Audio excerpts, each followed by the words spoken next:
Okay, YouTube. Excuse me. I've been watching a lot of videos on YouTube. Figured maybe I should put one up of my own. Several years ago, I got into a little bit of knife making. I figured I'd show you some I've done the last couple of years. I made, I don't know, 4, 5, 6 little neck knives. This is one of them here. The blade is 01 tool steel, and it's been heat treated and tempered to about 57 to 60 Rockwell. That's why I try to harden all my blades to. The advantage is where I work, I do some heat treating where I work, and they are not against me slipping in a knife blade every once in a while, so that works out well. These little loops on here, they help you get it out of the sheath, plus you can hook it on your little finger, and it just makes them little ones nicer to hold. Alright, there's that one. I'm not into sheath making very much, so you guys have to put up with my duct tape and plastic sheaths, just something to put them in. Here's another little neck knife. I guess you'd call it a sheep's foot. It's also made out of 01 tool steel. Got a little more polish on that. The wood on this one and the previous one is, as close as I can tell, is teak. I don't know, I'm no wood expert, but that's everybody's opinion. It's very nice wood. Takes a real good polish. Heavy, dense, hard to work with. And this one's also a full tang. And here's one, whoop, if I can get it,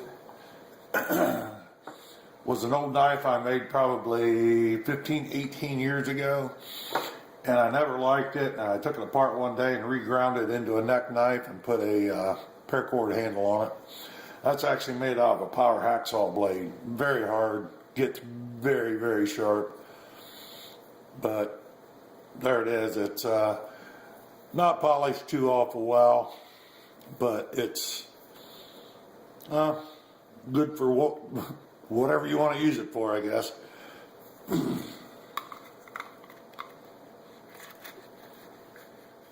And here's one that's kind of interesting, I thought. It's made out of a piece of an old Nicholson file, which is 1095 steel. It's got some gimping in the back for thumb grip, and I don't know what you call it. Put a patina on the blade with vinegar, and kind of like the way it looked. Also, the handle on it's made out of oak. We did a major remodel in our old farmhouse out here, and this is one of the original studs that got cut out, and I thought it was kind of neat to save a piece of it and make some knife handles out of it. Nothing fancy, plain Jane, very sharp, and probably a pretty good blade, actually.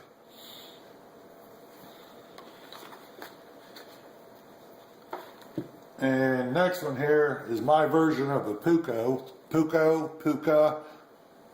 whatever you call them.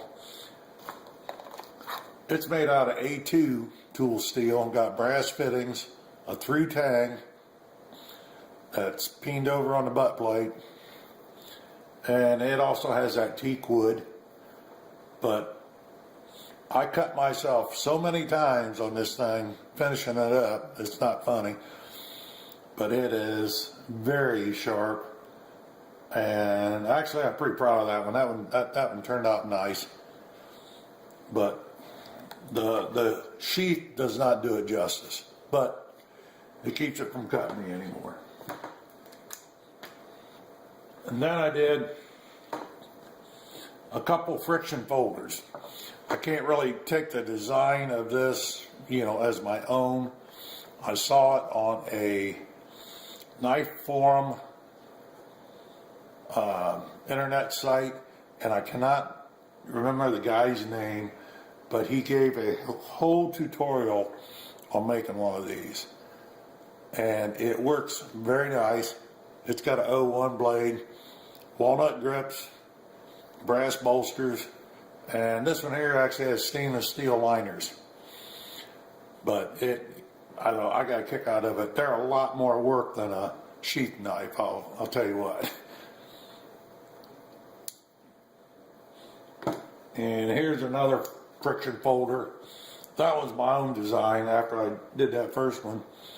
And it's got brass bolsters, brass liners, and walnut grips with an 01 blade, kind of a sheep's foot configuration. But it's got pretty good polish on it and works very smoothly. And I don't know, I guess that's the way they used to make pocket knives before they started putting springs in them. Actually, this one here, the pin actually needs tightened up a little bit. It's just a little bit looser, I like it. And the last one I actually finished was, I guess you call it my version of a Bushcraft knife. It's fairly large, heavy, 3/16 thick, D2 tool steel, a through tang peened over on the butt plate again with the teak wood for handle, brass guard, and the color of this blade, that's the way it come out of the heat treat oven after I tempered it. And I liked it so well, I just left it that way. It just has a shiny streak on there where I sharpened it.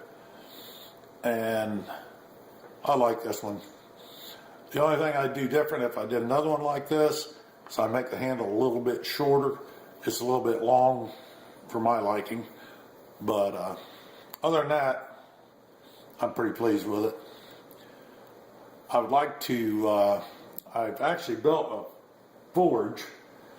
And I'd like to try to forge a couple knives, but right at the moment I'm kind of out of the knife making business because of Carpo tunnel. Maybe after I get that fixed up, maybe I'll be able to try that. Anyway, that's about all I have right at the moment. Maybe someday I'll do another video, show you my shop out there where I make these. And I just want to give a shout out to Karen Chakey.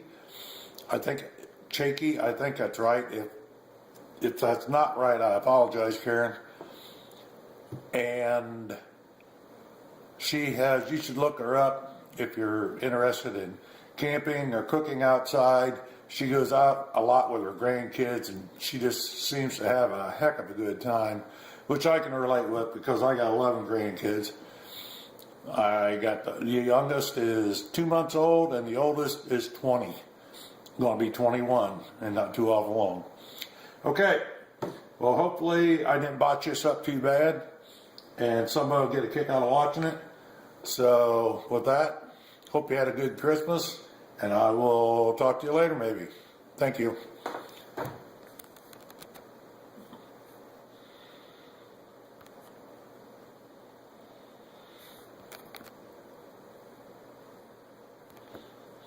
Now we seem to be having a technical difficulty. I can't get my camera to shut off.